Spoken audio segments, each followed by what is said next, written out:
Good morning, students. Once again, I welcome you all in English literature class, and we had started chapter number 1 of section 2. ठीक है, हमने chapter number 1 start कर दिया था chapter section second का. ठीक है, and we had completed the page number 59. ठीक है, हाँ, and today we will start page number 60. आज हम जो है पेज नंबर 60 स्टार्ट करेंगे.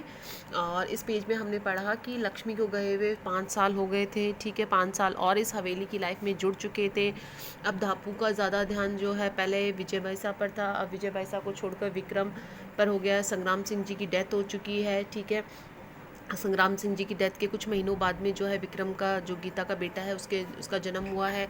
देन हमने इसमें पढ़ा कि उसके जो भटियानी जी जो पर्सनल मेड थी भाबासा की. ठीक है, वो जो है उनकी भी डेथ हो चुकी है. ठीक है, अब लक्ष्मी के बारे में अभी भी जो मिस्ट्रेस हैं, जो मालकिन है, उन्होंने उम्मीद नहीं खोई थी. ठीक है, वो हर किसी से जो है बातचीत वगैरह करती थी, उसके बारे में जो है पूछती रहती थी. ठीक है, और जो लोग बाज़ार में, किसी ने कहा कि लक्ष्मी किसी के साथ भाग गई, किसी ने कहा उसकी डेथ हो गई. इस तरीके से मतलब बहुत सारे रूमर्स, अफवाहें जो हैं वो फैली हुई थी, लेकिन उनको पूरी उम्मीद थी कि एक दिन वो लौट कर आएंगी. ठीक है, और किसी ने ऐसे भी कहा कि है ना, ख्याली ने ये भी कहा कि लक्ष्मी जो है एक असम्मानजनक ज़िंदगी नहीं जी रही है. ठीक है, और लक्ष्मी जो है अपने भाई के यहाँ पर गई, लेकिन भाई ने उसको रखा नहीं तो वो वापस से आ गई.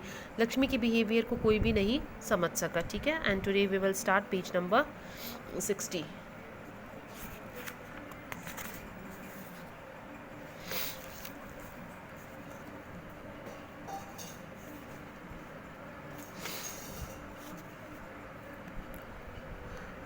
To them it was natural that a husband scolded his wife. सबके लिए ये बात नेचुरल थी कि एक हस्बैंड ने अपनी पत्नी को डांटा है. In fact they were sure that the one in new that no one was on her side. और कोई भी लक्ष्मी की जो है साइड में नहीं था. She would return to the haveli. वो हवेली वापस लौट कर आएगी. But they were proved wrong. लेकिन सब लोग गलत साबित हुए. लक्ष्मी लौट कर नहीं आई. Lakshmi knew she was not welcome in her brother's home. She had return to Udaipur. Lakshmi को पता लग गया था कि उसके भाई के घर पर स्वागत नहीं होगा, तो वो वापस उदयपुर आ गई. She had moved from Hari the panwala's house to work a servant in the house of the tailor in the city. पहले वो पानवाला के घर पर थी, हरी जो पानवाला था उसके घर पर थी. फिर उसके बाद में वो नौकर का काम करा, उसने एक टेलर के घर पर काम करा. When she was recognised by someone to the haveli in the bazaar she would turn her back and refuse to talk to them. जब कोई उसे पहचान लेता, ठीक है, बाज़ार के अंदर, तो वो मुड़कर उससे बात भी नहीं करती. But Bhagwat Singh ji wife was satisfied to hear that she was in Udaipur and seen from time to time. लेकिन भगवत सिंह जी की वाइफ इस बात से ही संतुष्ट थी कि वो उदयपुर में ही है और समय समय पर वो जो है देखी जाती है. She secretly hope that Lakshmi would regret the day she foolishly left the haveli and that and would come back to her. अब उनको पूरा विश्वास था कि लक्ष्मी ने जो बेवकूफ़ी करी है उसे उसके अपनी गलती पर पछतावा होगा और वापस एक दिन हवेली आ जाएगी. If not to her husband, चाहे हस्बैंड के पास में ना आए, लेकिन हवेली ज़रूर आएगी. 5 years had pass since Lakshmi had left the हवेली. 5 साल जा चुके थे हवेली छोड़े हुए लक्ष्मी को, 5 साल हो चुके थे. Geeta felt more at ease. अब गीता जो है थोड़ी और आरामदायक कंडीशन में आ चुकी थी. थोड़े दिन साल हो गए थे उसे, थोड़ी देर एडजस्ट हो रही थी हवेली में. She could now admire the grateful movements of the women without feeling clumsy her self. अब जो है पहले जैसे उसको जो एक तरीके से बर्डन लगता था, घूंघट वगैरह, अब थोड़ी सी वो जो है आरामदायक लगने लग गया था, उसे बर्डन नहीं लग रहा था. But she had made no friends. लेकिन उसने अपने कोई दोस्त नहीं बनाए थे. The daughter in law of her age in the haveli no companion to her. अब जो उसकी उम्र की जो लड़कियां थी या उसकी उम्र की जो बहुएं थी, वो भी उसकी कोई साथी नहीं थी. With their bashful glances and their timid way she found them shrewd and calculating. अब जिस तरीके से वो जिस नज़रों से वो औरतें वगैरह उसे देखती थी, तो वो उसे बहुत ही श्रूड सा लगता था. ठीक है, the she never express an opinion and never relieve their feelings. वो कभी भी जो है अपनी कोई राय नहीं देती थी, कभी अपनी कोई भावनाएं जो है उन्हें एक्सप्रेस नहीं करती थी. They seem like little canaries in a cage who sang and twittered but seem to know compassion. अब उनको उसको जो अपनी उम्र की जो लेडीज़ वगैरह होती थी, ऐसा लगता था कि जैसे पिंजरे के अंदर वो जो है उनके अंदर ट्विटर्ड कर सकती है, फड़फड़ा सकती है, लेकिन अपना कोई पैशन जो है वो नहीं दिखा सकती। मतलब जैसे एक चिड़िया जो कैद होती है पिंजरे के अंदर, वो पिंजरे के अंदर फड़फड़ा तो सकती है लेकिन अपनी कोई जो है पैशन के बारे में नहीं बता सकती है। Their large eyes full of yearning and longing looked dreamily on the world beyond from behind। अब उनकी बड़ी बड़ी आंखें, ऐसा लगता था कि जैसे कि कोई इस दुनिया से जो है कोई इच्छा रख रही हो। द वेल, जो घूंघट थे उनमें से। Though young some unknown fear seem to have eaten away their natural exuberance. हालांकि वो कई लोग जो है कई उसकी उम्र की जवान थी, लेकिन फिर भी उनकी जो एक उनकी इच्छाएं जो थी वो कहीं ना कहीं घूंघट के पीछे दबी हुई थी।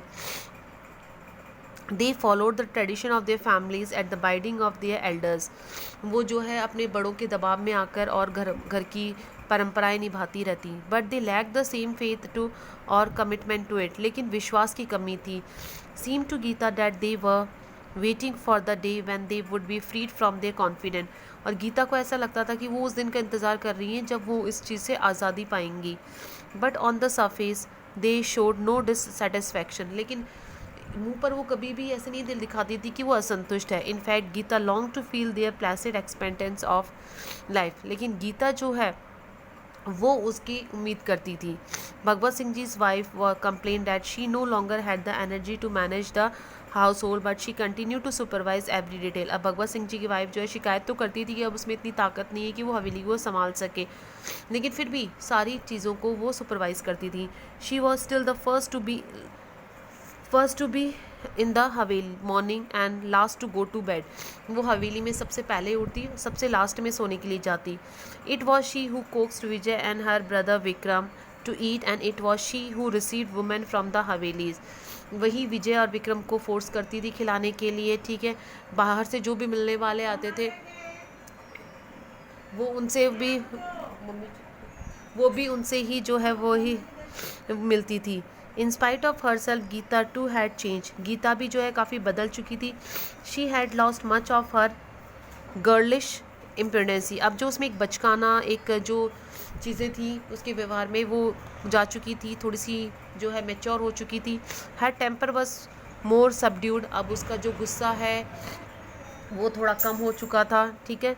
She had gradually forgotten her own careful girlhood in which there had been unbidden laughter and freedom.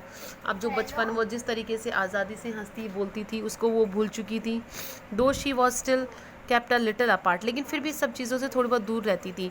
Gita had become more and more involve in the routine of the household. अब गीता जो है घरेलू कामों में ज़्यादा से ज़्यादा जो है शामिल हो गई थी। She accepted the discipline of the Haveli without protest. बिना किसी विरोध के जो है सबको वो जो डिसिप्लिन को एक्सेप्ट करती थी। But there were many times she felt the crushing weight of the walls that shut off the outside world. लेकिन कभी कभी उसे ऐसा लगता था कि ये हवेली की दीवारें उसके लिए एक बोझ है। The chatter of the maids that floated into the courtyard were amusing distractions. अब जो इस तरीके से जो हवेली वो नौकरानियाँ वगैरह बात करती थी, एक तरीके से जो है डिस्ट्रैक्शंस थी, एक तरीके से जो है रुकावट थी, but not sufficient to be really satisfying. लेकिन फिर भी एक संतुष्टि भरी नहीं थी। The house was unusually quiet. जो घर जो है बिल्कुल चुप रहता था। The mistress of the house had gone to spend a few days with her brothers family. अब भगवत सिंह जी की वाइफ जो है थोड़े दिनों के लिए अपने भाई के घर पर चली गई रहने के लिए। And Bhagwat Singh ji and his son were on business out of the town. और भगवत सिंह जी और उनका बेटा अजय सिंह जो है वो काम के सिलसिले में शहर से बाहर गए हुए थे। The courtyard was bath in the soft yellow light of a विंट्री moon. सर्दियों का मौसम था, ठीक है। पूरे आंगन पर एक सॉफ्ट सी येलो कलर की लाइट हो रखी थी। The maids huddled in the courtyard veranda around a twig fire lit in a broken earthen pot. अब जो घर की नौकरानियां हैं वो आंगन में इधर से उधर जो है आग जलाकर उसके सामने घूमती रहती। तो इस तरीके से हमने पेज नंबर 60 कंप्लीट कर लिया है। And tomorrow we will start page number 61, ठीक है। आपको ये पढ़ना है, केयरफुली रीड दिस चैप्टर, ठीक है। अभी जितने भी पेजेस हुए हैं 2 पेजेस हुए हैं उनको आपको चैप्टर पढ़ना है और आगे वाले चैप्टर की भी आपको जो है तैयारी करनी है। If you found any difficulty, ठीक है, आपको कोई भी मुश्किल लगती है तो you can ask me, okay students. और इसका जो PDF है वो आप जो है डाउनलोड कर लीजिए। मैंने PDF पहले भी सेंड करा था, ठीक है इसका। और जैसे जैसे मैं पढ़ा रही हूँ मैं पेज नंबर आपको बताती जा रही हूँ, तो और उसमें पेज नंबर आप देखकर और जो है वो निकालिए और फिर उसको रीड करिए, ठीक है। फिर भी आपको कुछ भी समझ में नहीं आता है तो आप मेरे से जो है पूछ सकते हैं। Okay students, thank you, have a nice day.